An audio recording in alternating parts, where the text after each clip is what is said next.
Oke, mari kita langsung bedah materi kali ini. Kita bakal mengeksplorasi sebuah kerangka berpikir yang super menarik. Sesuatu yang benar-benar bisa membantu kita meretas rasa cemas dan menemukan kedamaian di tengah dunia modern yang serba kacau ini. Siap? Yuk, kita mulai. Jujur deh, pernah nggak sih Anda merasa saking khawatirnya memikirkan masa depan atau memikirkan masalah yang lagi numpuk, sampai-sampai mau merem aja susah banget? Tidur rasanya mustahil. Nah, kalau iya, Anda nggak sendirian. Ini tuh pengalaman yang universal banget. Beban kecemasan sehari-hari itu bisa kerasa kayak ada batu besar yang menindih dada kita ya kan? Kita semua pasti pernah ada di fase itu, merasa kewalahan dan benar-benar bingung harus berbuat apa. Nah, masuk ke bagian pertama ulasan kita, momen di mana kita merasa benar-benar terjebak dalam rasa khawatir. Kalau kita lihat dari sumber materinya, ada rincian soal tekanan-tekanan nyata yang sering banget memicu kecemasan kita. Mulai dari tumpukan hutang yang belum kebayar, krisis kesehatan global yang datang tiba-tiba, ketidakpastian soal karir atau kerjaan, sampai kebingungan soal urusan jodoh dan keluarga. Belum lagi bayang-bayang penyesalan di masa lalu. Ini semua masalah real, masalah dunia nyata. Dan hari ini, kita bakal melihat sebuah formula spiritual yang sangat presisi yang ternyata bisa diaplikasikan secara langsung untuk menghadapi setiap tekanan tadi. Oke, lanjut ke bagian kedua. Di sini kita bakal membandingkan dua sosok historis yang reaksinya terhadap stres sangat bertolak belakang. Perbandingan ini brilian banget karena memperlihatkan sebuah ironi yang luar biasa. Coba bayangkan, di satu sisi ada Firaun. Orang ini punya segalanya. Kekuasaan mutlak, militer super kuat, kekayaan tak terbatas. Tapi, pas dia dihadapkan pada kekhawatiran soal posisinya, apa yang terjadi? Dia panik. Kepanikannya bikin dia mengambil langkah-langkah nekat dan destruktif yang merugikan satu negara. Nah, sekarang lihat sisi lainnya. Ada Ibunda Musa. Beliau sama sekali nggak punya kekuasaan, posisinya sangat rentan, dan pastinya sangat ketakutan memikirkan keselamatan bayinya. Tapi, karena beliau menyerahkan rasa takutnya itu secara total kepada Yang Maha Kuasa, perlindungan yang beliau dapatkan justru benar-benar mutlak dan sempurna.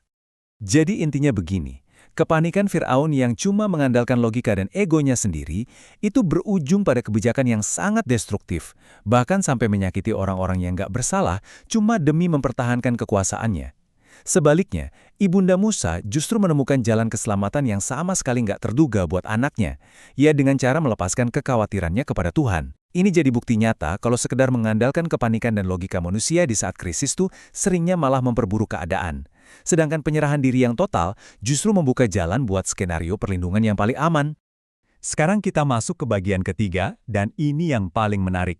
Kita akan bedah mekanisme di balik formula solusi dari Ibunda Musa. Poin krusial dari materi ini ada di instruksi 2 langkah dari surah Al-Qasas. Langkah pertama, Tuhan berfirman, "An-ardi'i, susui bayi itu." Perhatikan, ini adalah sebuah usaha yang kecil, sangat logis, dan masuk akal banget buat seorang ibu. Lalu langkah kedua, yang harus langsung dilakukan setelahnya adalah, "Falkihi fil yami." Hanyutkan dia ke sungai. Wah, ini kebalikannya. Ini adalah pelepasan total, sebuah tindakan penyerahan diri yang luar biasa masif. Jadi formulanya jelas. Lakukan usaha kecilnya, yaitu menyusui, lalu lepaskan sepenuhnya ke sungai. Tapi tunggu, Anda mungkin mikir, kenapa sih harus disusui dulu sebelum dihanyutkan? Nah, ulasan kita membongkar logika ilahi yang super mendalam di balik instruksi ini. Gini logikanya. Kalau bayi itu disusui sampai kenyang, dia pasti bakal tertidur pulas. Kalau dia tidur pulas, dia nggak akan menangis atau rewel saat keranjangnya terombang-ambing di arus sungai yang deras. Dan yang paling penting, suara tangisannya nggak akan menarik perhatian tentara yang lagi berpatroli. Detail yang luar biasa teliti ini tuh sesuatu yang mustahil kepikiran oleh akal manusia yang lagi panik setengah mati. Dan ada satu hal lagi yang bikin merinding, Ibunda Musa sama sekali nggak berhenti untuk bernegosiasi. Beliau nggak bertanya, tunggu dulu, kalau disusui sekarang, nanti saya makin terikat secara emosional dong, dan makin susah ngelepasnya. Nggak ada tuh keraguan kayak gitu. Beliau langsung mengeksekusi instruksi kecilnya tanpa menunda sedetik pun. Kepatuhan seketika, tanpa ragu inilah yang menjadi kunci sukses dari formula tersebut. Lanjut ke bagian keempat, kita punya contoh epik lainnya dari sejarah, mukjizat pohon kurma Maryam. Di materi ini ada satu kata kunci yang ditekankan banget, wahuzzi, yang artinya goyangkanlah. Coba bayangkan situasinya. Maryam saat itu lagi dalam kondisi fisik yang sangat lemah, baru aja melahirkan, dan sendirian.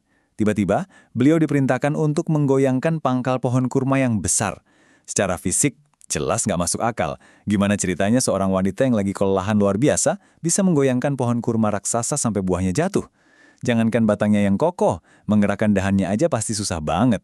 Tapi, keajaibannya terjadi di sini. Begitu Maria melakukan usaha kecil itu, kurma-kurma matang langsung berjatuhan tepat di hadapannya. Jadi, dari dua kisah tadi, semuanya bermuara pada satu prinsip utama. Tuhan itu sebenarnya nggak butuh otot atau kekuatan fisik kita buat menyelesaikan masalah yang besar. Yang Dia minta cuma satu tindakan kecil dari kita.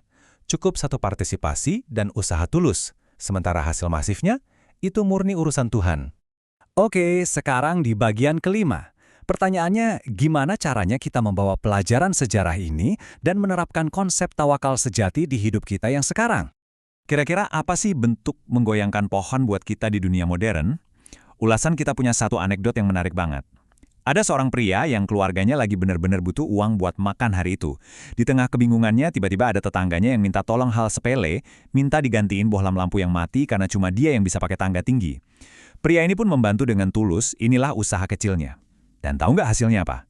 Secara mengejutkan, tetangga itu malah ngasih dia uang 2 juta rupiah sebagai rasa terima kasih. Benar-benar nggak nyangka kan? Nah, menolong mengganti bohlam itulah ekivalen modern dari mujizat kurma jatuh tadi. Kesimpulan utamanya gini. Ambil masalah raksasa Anda, entah itu tumpukan hutang, krisis keluarga, atau ancaman PHK, lalu serahkan itu ke Tuhan. Tugas Anda tuh bukan memutar otak mikirin gimana caranya membelah lautan. Sama sekali bukan. Tugas Anda hanyalah mencari tahu, apa sih versi mengganti bohlam lampu Anda hari ini? Apakah itu menyelesaikan tugas harian, beresin kerjaan kecil, atau sekedar berdoa dengan khusyuk? Fokus aja pada tindakan kecil yang logis yang ada tepat di depan mata Anda. Setelah itu, biarkan Tuhan yang mengurus sisanya. Untuk menutup sesi bedah materi kita yang luar biasa ini, saya mau meninggalkan Anda dengan satu pertanyaan provokatif. Pertanyaan yang saya harap benar-benar bisa mengubah cara Anda menjalani hari-hari ke depan. Gini, kalau tugas-tugas yang besar, rumit, dan bikin stres itu sebenarnya adalah porsinya Tuhan buat menyelesaikan. Sudahkah Anda melakukan bagian kecil Anda dengan tulus hari ini? Coba deh tarik napas panjang, lepaskan semua rasa cemas yang membebani Anda, dan temukan apa usaha kecil Anda hari ini. Terima kasih sudah ikut gabung bareng saya, dan selamat mencoba mengaplikasikan kedamaian ini di hidup Anda.